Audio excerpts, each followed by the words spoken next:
So lately, ang dami kong nare-receive ng mga tourists na gustong mag-convert to student.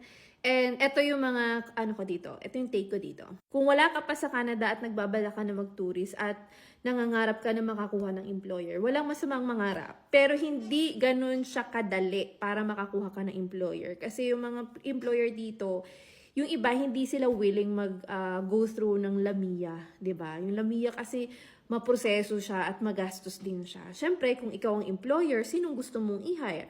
Yung bang international student na meron ng postgrad work permit, may work permit na, wala ka ng gastos? Or gusto mong mag-hire ng someone na nakatourist na gagastos ka at sasakit ang iyong banks? Kaya maraming nagko-convert right now from tourist to being an international student.